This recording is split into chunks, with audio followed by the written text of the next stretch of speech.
Es más, el Redentor enjugará del siervo fiel las lágrimas, descanso le dará.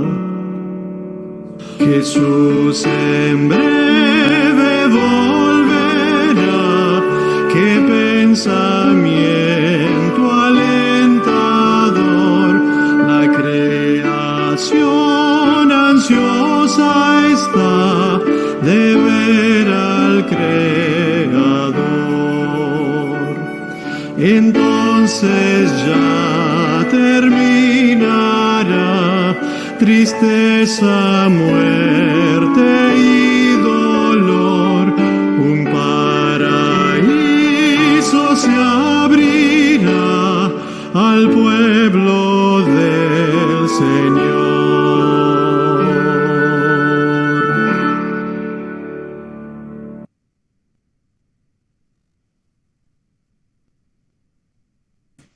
Bueno, oremos. Querido Padre que estás en los cielos, queremos darte las gracias porque una vez más nos permites alabarte a través de los himnos, a través de testimonios, a través de la oración, y porque podemos estar unidos aquí para escuchar tu palabra, para compartirla, para reflexionar en ella y para rogarte, Señor, que la hagas una fe viva en nuestras vidas, que podamos, Señor, reproducir en la práctica todo aquello que aprendemos, todo aquello que tú nos enseñas, y que tu Espíritu Santo ahora siga impactando nuestros corazones y nuestras mentes, y que así podamos tomar cada día mejores decisiones. Oramos, Señor, por las personas que no se pudieron conectar, que tú estés con cada familia, con cada persona que está alabándote en este día y adorándote, y que podamos a lo largo del día también recordar el descanso que vimos repasando. En el nombre de Jesús, amén. Y bueno, le doy el paso al predicador, que lo tengo cerquita.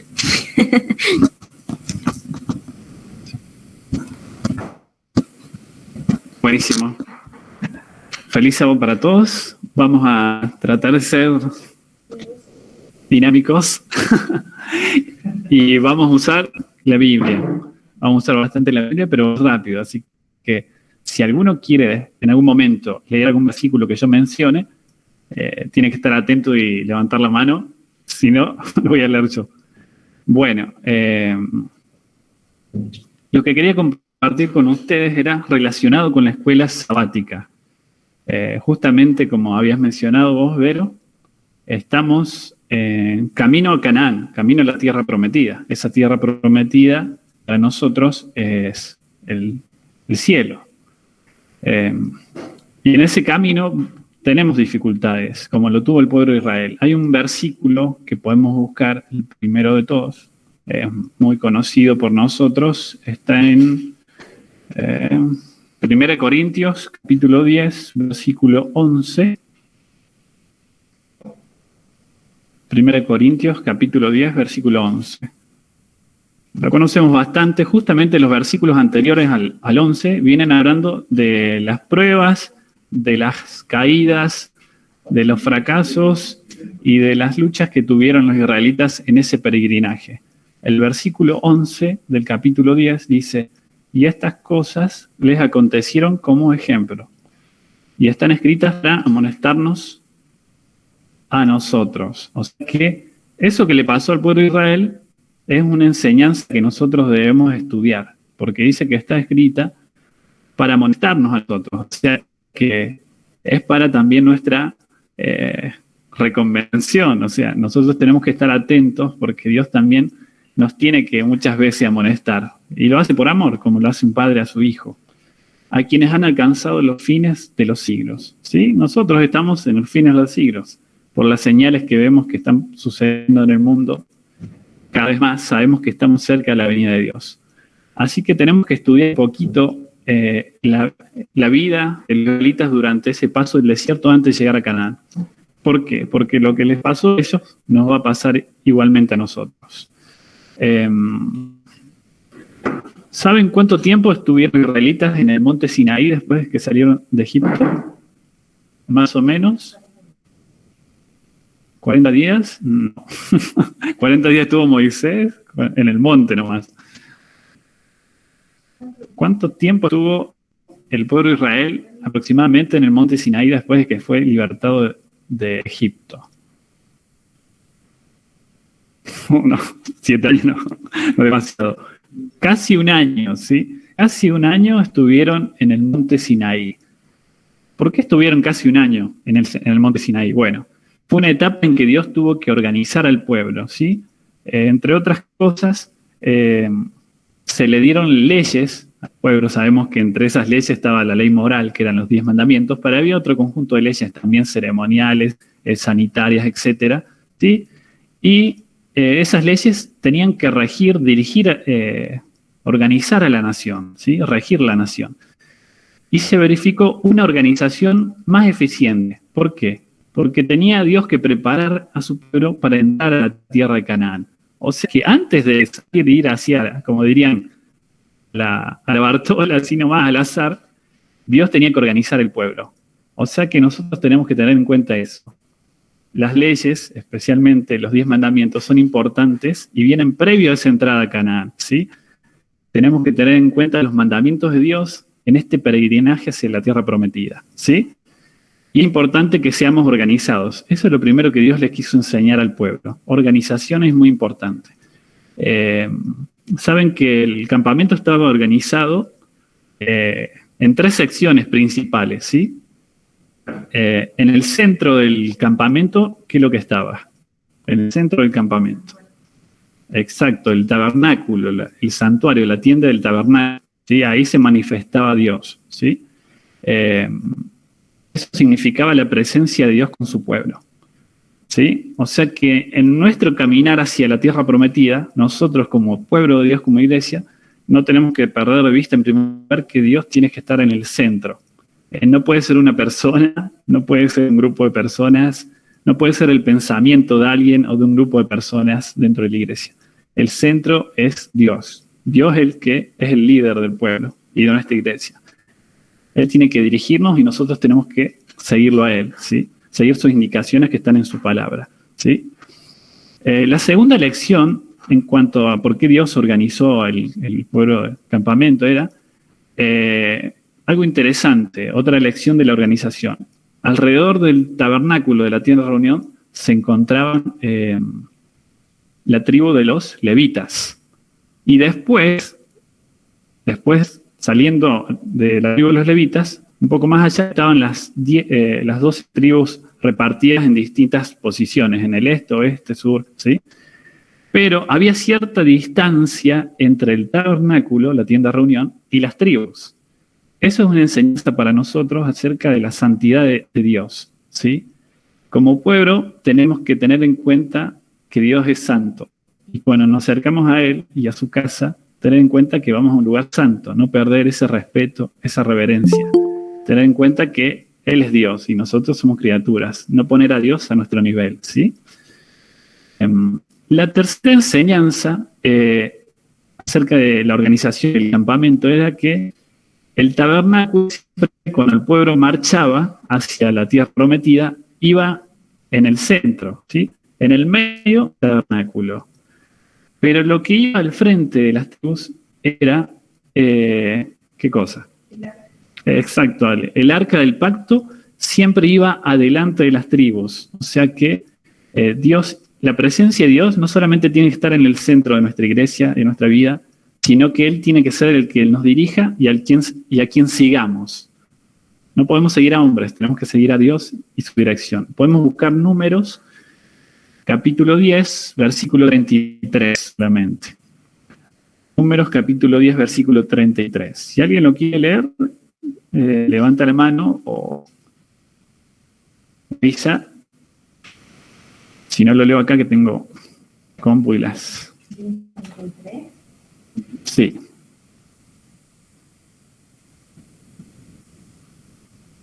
Dice lo siguiente. Así partieron del monte de Jehová camino de 3 días, y el arca del pacto de Jehová fue delante de ellos. Fíjense, camino de 3 días, buscándoles, ¿qué cosa?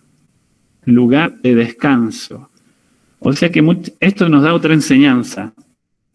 Nosotros queremos encontrar descanso en nuestra vida, tenemos que empezar a dejar nuestros caminos y nuestra voluntad y nuestra dirección y seguir la dirección de Dios. Creo que eso se relaciona también con la elección de escuela sabática. El descanso lo vamos a encontrar en la dirección que Dios nos marca. Si no seguimos esa dirección, difícilmente vamos a encontrar el descanso que necesitamos. Eso es muy importante tener en cuenta. Cuando nosotros aprendamos a seguir a Dios y camino, vamos a tener descanso para nuestro corazón y nuestra alma. ¿Sí? Esa es otra enseñanza que nos deja la organización que Dios le dio al pueblo de Israel. Saben que el arca contenía la ley, por supuesto, iba a la vanguardia, iba delante de ellas, junto con Moisés y con Aarón. Luego seguían los sacerdotes llevando algo interesante. ¿Qué llevaban los sacerdotes en sus manos? A ver si alguien lo recuerda. ¿Qué llevaban los sacerdotes en sus manos? Junto con el arca y Moisés al frente. Un instrumento. ¿Cuál? Eso era. Trompetas, sí. O sea, cuernos. Eran cuernos, lo nosotros llamamos trompetas, ¿sí? Llevaban esos cuernos que funcionaban como trompetas. ¿Por qué llevaban estas trompetas? Porque estos sacerdotes recibían las instrucciones de Moisés y a su vez las comunicaban al pueblo por medio de sus trompetas. Esto es muy importante también, que nosotros tenemos que estar atentos al sonido de la trompeta. El sonido de la trompeta se encuentra en la palabra de Dios. Si nosotros no estamos atentos a la palabra de Dios que está resonando, que está a nuestro alcance, y que Dios nos habla a través de esa palabra que es su trompeta, nosotros podemos tomar direcciones equivocadas también en nuestro peregrinaje hacia la tierra prometida. ¿Sí? Eso es muy importante tener en cuenta. Escuchar la palabra de Dios y seguirla. Vamos a Ezequiel 33. Ahí se menciona algo de la trompeta, ¿sí? Porque estos sacerdotes tenían esa función de usar ese cuerno como trompeta para transmitir las instrucciones. Así que el pueblo tenía que saber qué sonido particular era cada uno, porque cada sonido le indicaba algo que tenía que hacer, o parar, o adelantarse, o tomar cierta dirección, ¿sí? Fíjense en Ezequiel capítulo 33 y versículo 2. Ezequiel 33:2 dice lo siguiente. Dios le está hablando a Ezequiel y le dice: Hijo de hombre, habla a los hijos de tu pueblo y diles: cuando trajere yo espada sobre la tierra, y el pueblo de la tierra tomare un hombre de su territorio y lo pusiere por atalaya vigilaba arriba de las murallas, y él, el atalaya, viere venir la espada sobre la tierra, y tocare, ¿qué cosa? Trompeta. ¿Para qué? Para avisarle al pueblo. Cualquiera que oyere el sonido de la trompeta y no se apercibiere, es decir, no se preparare, y viniendo la espada lo hiriere, su sangre será sobre su cabeza. ¿Por qué? ¿Qué dice el 5? El sonido de la trompeta oyó y no se apercibió, su sangre será sobre él, mas el que se apercibiere librará su vida. Qué importante es escuchar cuando Dios nos habla a través de su palabra. Nosotros tenemos que escuchar, pero luego dice que tenemos que apercibirnos, es decir, prepararnos. Si nosotros no lo hacemos, no le vamos a poder echar la culpa al pastor, al diácono, al anciano, al que le tocó predicar ese día, a ese quien que me dijo tal cosa. Nosotros tenemos la responsabilidad, nos dice este versículo, de prepararnos, escucharnos, y la responsabilidad cae sobre nosotros, no sobre nadie más. Nosotros somos el que tomamos la decisión de seguir la instrucción de Dios o no. Lo que hacen los demás es otro tema aparte, ¿sí? Así que eso es importante tener en cuenta en ese peregrinaje hacia la tierra prometida, ¿sí? Vamos a dar cuenta por nosotros, nos dice este versículo. El pueblo marchaba hacia la tierra prometida. Esa marcha estaba organizada, no es que cada uno iba como quería cuando nosotros vamos caminando, no sé, de paseo. Bueno, algunos se adelantan, después van atrás cuando se cansan. No, las tribus tenían un orden específico, ¿sí? En cómo debían marchar, ¿sí? Quién iba primero, quién iba segundo. La primera tribu que lideraba era la tribu de Judá, ¿sí? Es la que lideraba todo el grupo de demás tribus, ¿sí? Y cada uno seguía un orden específico. Atrás seguía otra y así. Tenía cada uno su lugar. Y tenían que tener en cuenta que tenía que seguir cada uno su bandera. Eso lo dice Números, capítulo 2, versículo 2. Números, capítulo 2, versículo 2, nos dice algo interesante. Dice, los hijos de Israel acamparán cada uno junto a su bandera. O sea, si vos eras de la tribu de Judá, tenías que identificar tu bandera, obviamente la ibas a conocer, debías conocerla, y marchar junto a tu bandera. No podías ir a la bandera de otra tribu, a la posición de otra tribu. Dice, bajo las enseñas de las casas de sus padres, alrededor del tabernáculo de reunión acamparán, ¿sí? Y el versículo 17 de ese mismo capítulo dice, luego irá el tabernáculo de reunión, hablando de la marcha, con el campamento de los levitas, en medio de los campamentos en el orden en que acampan. Así marchará cada uno junto a su bandera, ¿sí? Esto es importante que nosotros tengamos en cuenta como iglesia de Anizacate, iglesia en general. Saben, conocemos unos versículos de 1 Corintios 12 que habla de que nosotros somos el cuerpo de Cristo. Pero no todos tienen la misma función, o sea, no te vas al lugar que no es de tu bandera. Te dio dones, te dio capacidades y te dio una función del cuerpo. Si dice 1 Corintios 2, dice el versículo 18, pero Dios ha puesto cada miembro del cuerpo en el sitio que mejor le pareció. O sea, que Dios asignó un lugar de acuerdo a tus dones. Y si yo no tengo el don de hacer otra cosa y tengo cierto don, no tengo que desear estar en el lugar que Dios no me asignó, porque Dios me dio un lugar particular a mí, como a Él le pareció, dice. El versículo 27 dice, pues bien, ustedes son el cuerpo de Cristo y cada uno de ustedes es miembro con su función particular. Cada uno de nosotros tiene una función en esta marcha hacia la tierra prometida, ¿sí? Y tenemos que tener en cuenta que no podemos nosotros querer ir hacia otro lado que Dios no nos asigne. Tenemos que pedir la dirección de Dios en la función que Él quiere que ocupemos, ¿sí? Esa es otra lección en nuestra marcha hacia Canaán, ¿sí? Hay algo interesante en cuanto al campamento. La entrada al campamento está prohibida a toda persona que por cualquier causa fuese considerada inmunda. Así que ellos tenían, por así decirlo, un pase sanitario también. Ahora están hablando del pase sanitario, etcétera, etcétera. Pero el pueblo de Israel tenía su pase sanitario. Una persona que fuera considerada inmunda, si por contaminación física, moral o ceremonial, podía entrar al campamento, ¿sí? Acá dice que estas medidas Dios las dispuso porque eran indispensables para conservar la salud de aquella enorme multitud.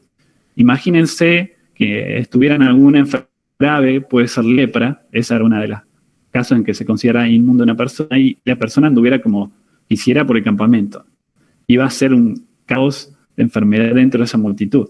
Así que Dios había impuesto leyes de salud para conservar al pueblo, ¿sí?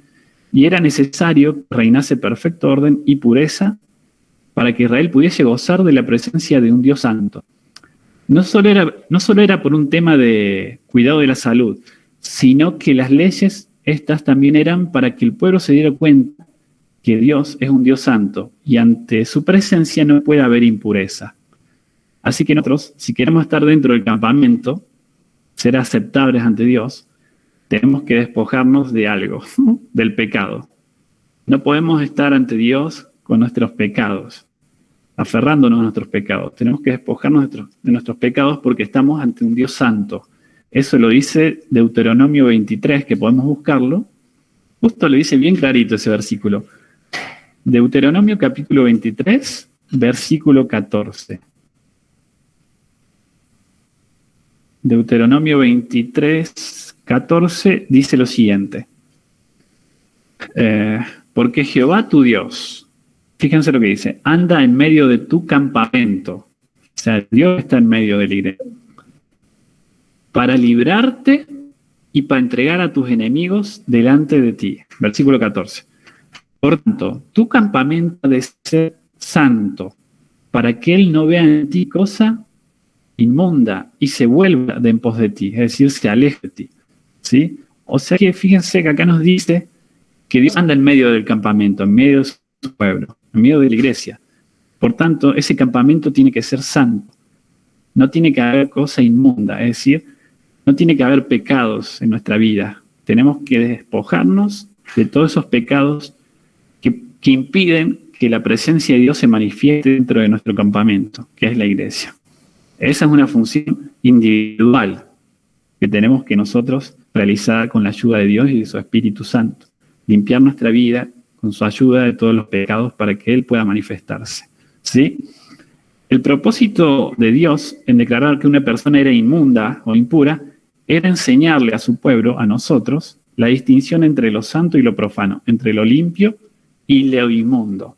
Una distinción que todos debían reconocer para servir a Dios en forma aceptable. Dios quiere dejarnos en claro que para servirlo a Él de forma aceptable, nosotros tenemos que dejar a un lado el pecado. Si no, no lo vamos a poder servir como Él se merece, como su dignidad lo merece, ¿sí? Eso es muy importante en nuestro caminar hacia Canaán, ¿sí? Es interesante que después de 3 días de viaje, ellos salieron del Sinaí, se empezaron a oír quejas. ¿Por qué se oyeron quejas? Como creo que vos lo habías mencionado, Vero, no sé si habías mencionado esa palabra, empezaron a oír quejas después de que ellos salieron del Sinaí, a los 3 días, ¿sí? Ellos querían algo en especial. Ellos querían algo en especial, pero estas quejas dice que se originaron principalmente en una multitud que se llama multitud mixta. Eso lo pueden encontrar en el capítulo 33 de Patriarcas y Profetas. Esta multitud mixta estaba compuesta por gente que no era israelita, sino gente que se ha unido al pueblo de Dios, ¿sí? Dice la página 433 de Patriarcas y Profetas que la multitud mixta que acompañaba a los israelitas desde Egipto daba continuamente origen a dificultades, tentaciones. Los que la componían decían haber renunciado a la idolatría y profesaban adorar al Dios verdadero, pero su educación y disciplina anteriores habían moldeado sus hábitos y sus caracteres, de modo que en mayor o menor medida estaban corrompidos por ¿qué cosa? La idolatría y la irreverencia hacia Dios. Ellos eran los que más a menudo suscitaban contiendas, eran los primeros en quejarse y corrompían el campamento con sus prácticas idólatras y sus murmuraciones contra Dios.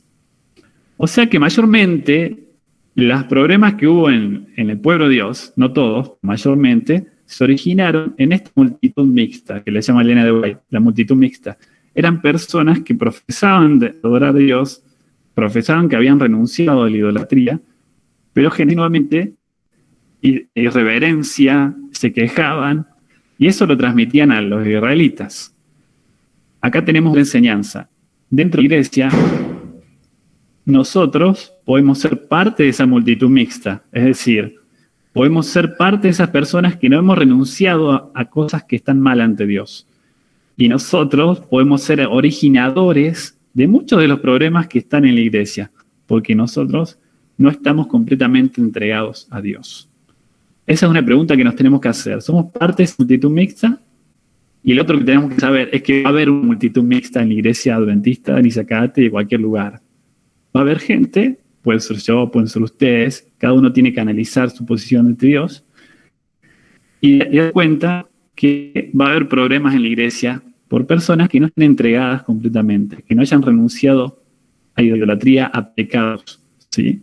Esto es muy importante porque esto va a traer dificultades en nuestro caminar como iglesia hacia la tierra prometida, ¿sí? Algo más que dice Elena de White acerca de esta multitud es que abarcaba mucha gente que no estaba completamente unida a Israel, sino que se mantenía siempre alerta para notar cualquier motivo de crítica. Muchas de las críticas que se originaba eran una multitud mixta, en este grupo de gente que no estaba entregada completamente a Dios, ¿sí? Y que seguía al pueblo. A los quejosos, dice, no les satisfacía la dirección en que se seguía la marcha y constantemente censuraban la manera en que Moisés los dirigía, ¿sí? Y dice acá que el desafecto, el descontento es contagioso. Y pronto ese descontento que se generó a los 3 días de marchar del Sinaí se contagió a todo el campamento, ¿sí? Ese descontento que se generó en la multitud mixta se contagió a los israelitas y pronto en todo el campamento había descontento acerca de por qué Dios nos mostraba esta dirección. Bueno, acá tenemos otra enseñanza nosotros. El camino que Dios nos va a indicar no va a ser más lindo a la vista. Dice que los israelitas, cuando siguieron este camino, se sorprendieron. Cuando vieron hacia dónde la nube se dirigía, que era la presencia de Dios, dijeron, un sentimiento de tristeza y de dudas se apoderó de ellos, de muchos corazones. A medida que avanzaban, el camino se les hizo más escabroso. Iba por hondonadas pedregosas y páramos estériles. O sea que el camino que Dios nos indique puede ser que no sea el que nosotros elegiríamos. No va a ser el camino fácil, va a ser el camino, dice, escabroso. Pero eso nos tiene que desalentar. Justamente el problema de por qué el pueblo no llegó a Canaán en esa generación es porque no tuvo fe. No confió que Dios le estaba mostrando el mejor camino. Y bueno, esto fue otro de los problemas que tuvieron ellos. Nosotros también, seguir el camino de Dios no va a ser fácil. Y dentro de la iglesia también puede ser una dificultad querer seguir el camino de Dios. Puede ser que haya oposición, puede ser que haya desánimo, puede ser que haya descontento nuestro, transmitiendo a otros, o de otros, transmitiéndonos a nosotros ese descontento. Así que tenemos que estar atentos a eso, pero poner nuestros ojos en Dios, para seguir hacia adelante. ¿Sí? Otra de las quejas, saben que una queja genera ¿qué cosa? Genera rebelión, pero una queja también genera más quejas. Y nos pasa a nosotros, fíjense, cuando recordamos cosas que nos quejamos, después esos problemas se van agrandando. Nos surge otra queja por otro motivo y así nos empezamos a quejar de más cosas que no estaban en el principio. Y esa queja que se originó por la dirección en que Dios lo estaba llevando, y en realidad después se quejaron contra Moisés, contra el liderazgo y demás, saben que era Dios en realidad el que los guiaba porque venía en la nube, se transmitió en otra queja. Y la queja era pedir algo que era para comer. Y esto nos va a tocar porque es el tema de la alimentación. Saben que este tema de la alimentación fue otro de los problemas porque ellos no pudieron llegar a Canaán. Se sumó a su falta de fe el tema de la alimentación. Acá dice algo interesante Elena de White acerca de esto. Dice que ellos pidieron a comer carne porque cansaron de qué cosa.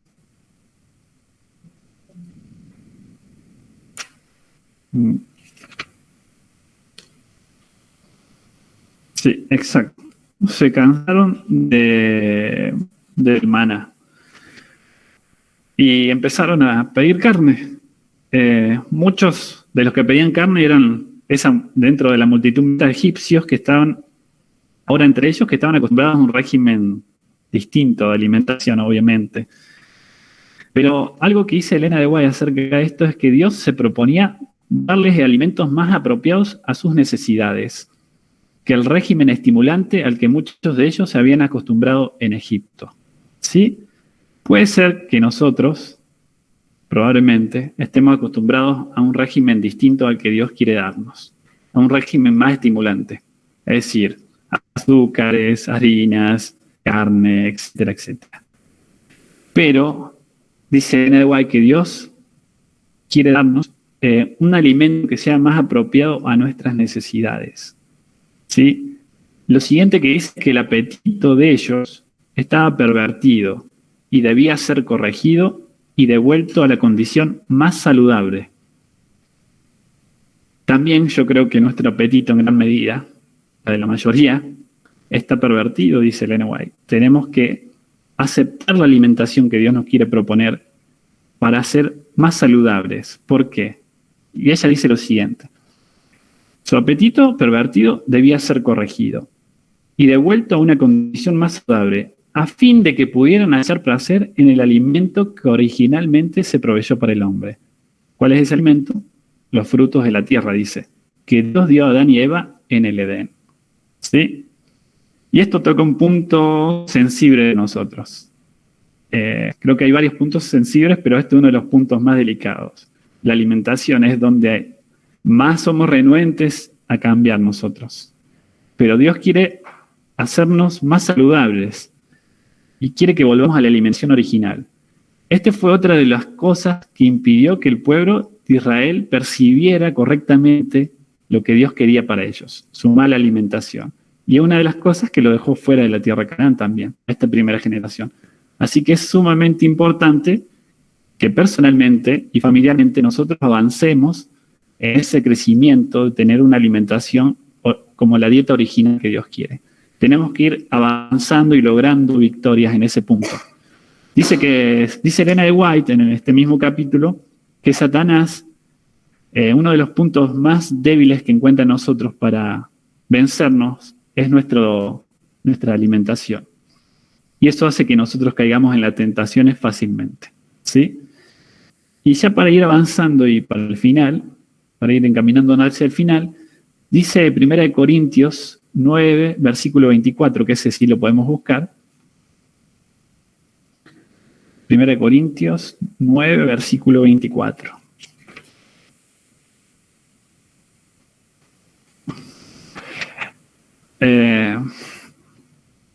¿No saben que en una carrera todos los corredores compiten, pero solo uno obtiene el premio? Corran pues de tal modo que lo obtengan. Todos los deportistas entrenan con mucha disciplina. Y esto va a ser importante para esta carrera hacia la Canaán. Disciplina, sin eso no vamos a llegar. Dice, todos los deportistas se entrenan con mucha disciplina. Ellos lo hacen para obtener un premio que se echa a perder. Nosotros, en cambio, para uno que dura para siempre. Así que yo no corro como quien no tiene una meta, no lucho como quien da golpes al aire. Más bien golpeo mi cuerpo y lo domino. No sea que después de haber predicado a otros, yo mismo quede descalificado. Qué importante que va a ser esto si nosotros queremos llegar a la tierra prometida. Dominio propio, disciplina, temperancia y pedirle a Dios la ayuda para lograr esta victoria. Porque acá dice que si los israelitas hubieran obedecido esto, dominado su apetito en obediencia a las sabias restricciones de Dios, no se habría conocido debilidad ni enfermedad entre ellos. Sus descendientes habrían poseído fuerza física y espiritual. ¿Por qué nos falta fuerza física o espiritual? Por nuestra alimentación. Es importante eso para llegar a la meta. ¿Sí? Y para ir finalizando, dice que Dios sacó a los israelitas de Egipto para establecerlos en la tierra de Canaán como un pueblo puro, santo y feliz. O sea, todo lo que Dios nos pide en realidad es para nuestra propia felicidad, para hacernos nosotros. Si estamos bien físicamente, vamos a estar bien espiritualmente también. En el logro de este propósito le hizo pasar por un curso de disciplina. ¿Sí? Acá lo dice Elena de White clarito, un curso de disciplina, tanto para el propio bien como para el de su posteridad. También nosotros, cuando tenemos descendientes, le transmitimos todo, nuestra genética, buena o mala, con todas esas enfermedades, a los dientes. Por eso es importante nuestra alimentación. Nosotros no lo tomamos tan en serio como Dios nos pide. Y acá dice, si hubieran querido dominar su apetito en obediencia a las sabias restricciones de Dios, no se habría conocido debilidad ni enfermedad entre ellos. Pero no quisieron someterse a las restricciones y a los mandamientos de Dios. Y esto impidió en gran parte llegar a la alta norma que Él deseaba que ellos alcanzasen y recibir las bendiciones que Él estaba dispuesto a conceder. No llegaron a la norma, no llegaron a alcanzar las bendiciones que Dios quería darles. Como dice el versículo, no entraron en su reposo. La pregunta va a ser, ¿nosotros entraremos en reposo?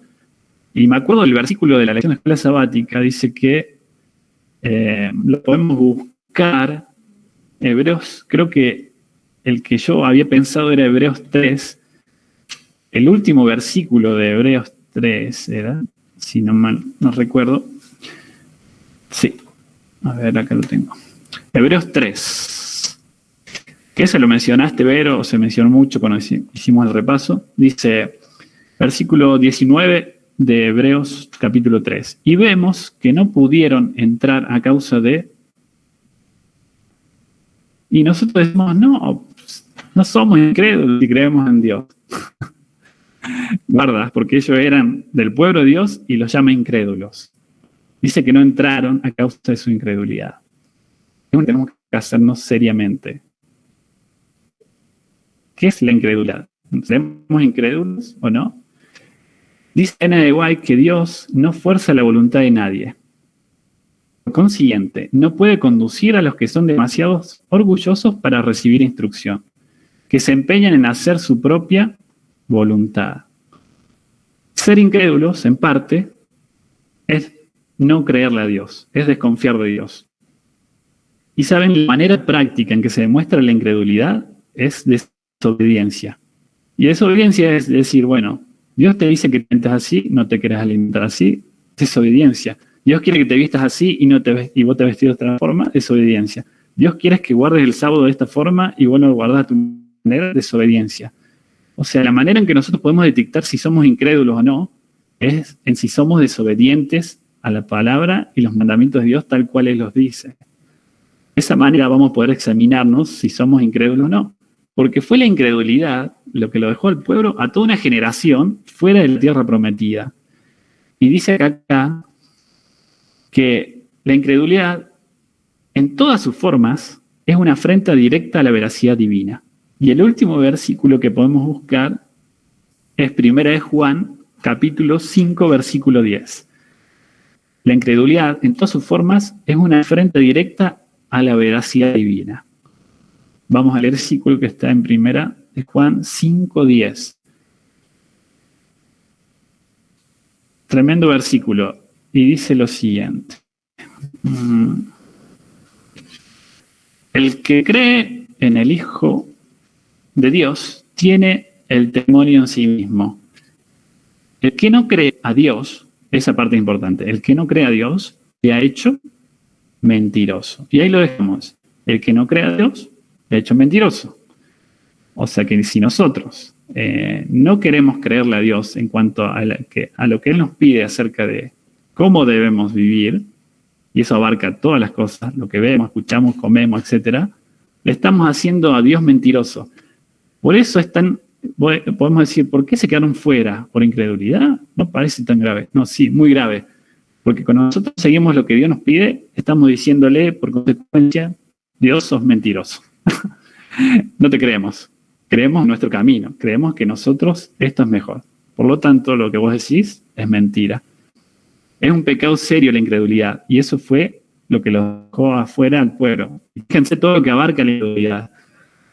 Dice que los hijos de Israel no entraron en el descanso de Dios por dos razones serias. No tenían la fe necesaria, es que desobedecieron. Y ahí termina diciendo esta cita de un comentario que encontré. Es muy, muy profundo este tema del patinaje. Lo vamos a dejar ahí, pero realmente tenemos que estudiar ese camino que hizo el pueblo de Israel, porque ahí se ve todo lo que nos va a pasar a nosotros y que nos está pasando en realidad. Lo que nos pasa y lo que va a pasar. Pero ahí tenemos las amonestaciones de Dios para que podamos llegar hasta el fin. Saben que de esa generación no quedó nadie, salvo... ¿Quién quedaron? Números 14 dice el último versículo que quería leer, me gustó muchísimo. Números 14. Dice que quedaron solamente 2 de toda esa generación. Números 14. Bueno, ahí los israelíes dieron un mal informe, pero hubo 2 que eran Josué y Caleb que dieron el versículo 24, Números 14, 24. Hablando de Josué y Caleb, dice, pero mi siervo Caleb, por cuanto hubo en él algo distinto. ¿Qué hubo en él? Otro espíritu. No era guiado por el espíritu del enemigo, era guiado por el Espíritu Santo. Primera característica, hubo en él otro espíritu, el Espíritu Santo. Y lo siguiente, algo más, y decidió ir en pos de mí. Lo siguiente que hizo Josué, al estar en comunión con el Espíritu Santo y que él lo guiara, fue obediencia, seguir a Dios, seguir su voluntad. Y él no se quejó. Lo interesante es que no se quejó. Él ni Josué ni Caleb se quejaron que tenían que volver al desierto. Les dolió en todo el alma. Imagínense 40 años más, no. pero no murmuraron como el resto.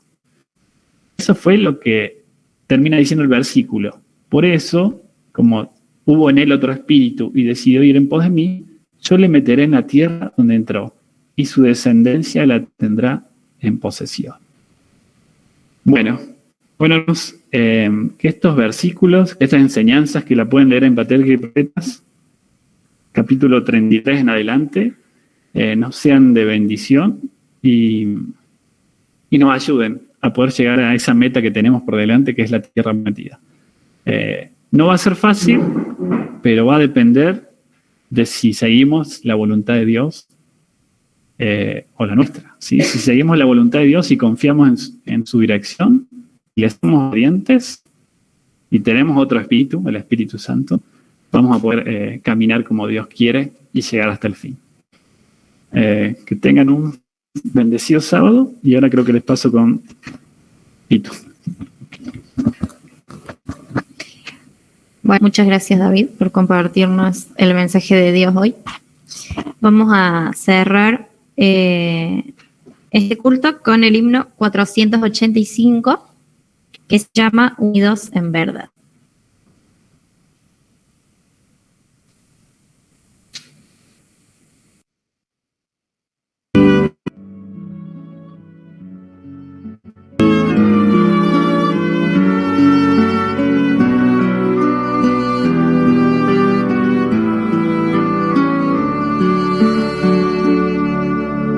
Por nuestro Señor, unidos en verdad, lo adoramos con fervor.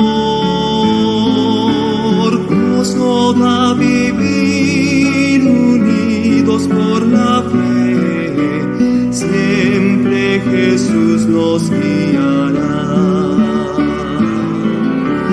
Vamos al cielo, Jesús nos espera, hay un lugar para ti. Contigo yo quiero cantar en el cielo, vamos mi hermano al hogar. Al gran capitán habremos de seguir, la gran victoria cerca está. Sin vacilación al cielo vamos, sí, que nadie falte allá. Vamos al cielo, Jesús nos espera, hay un lugar para ti. Contigo yo quiero cantar en el cielo, vamos mi hermano al hogar.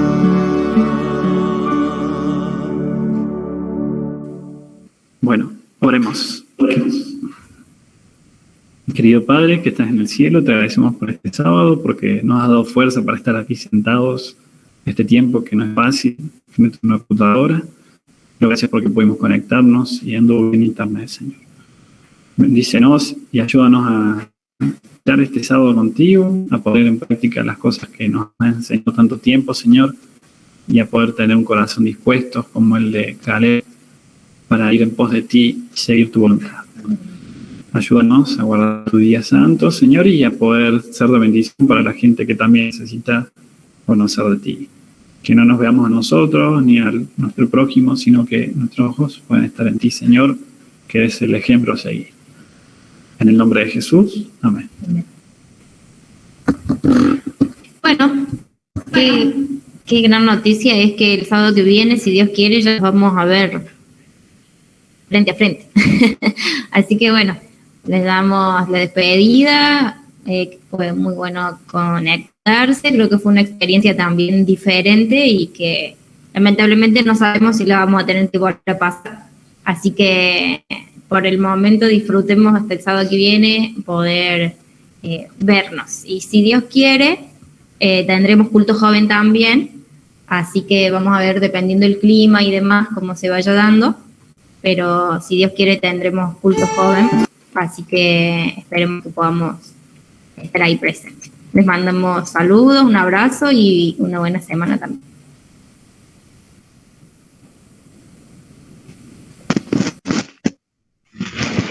Buena semana para todos, que Dios nos bendiga. Vero, si tenés el himno de despedida, podés ponerlo antes que se desconecten.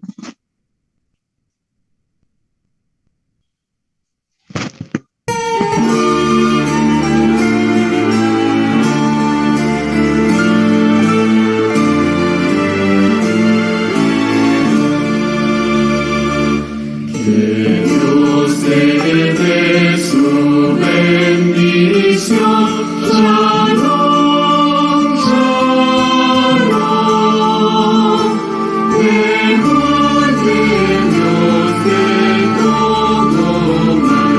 Shalom, shalom. Misericordia tenga de ti. Shalom, shalom, y resplandezca su bondad. Shalom, shalom, Él alce su rostro sobre ti. Shalom, shalom, que ponga en ti su paz y amor. Shalom, shalom.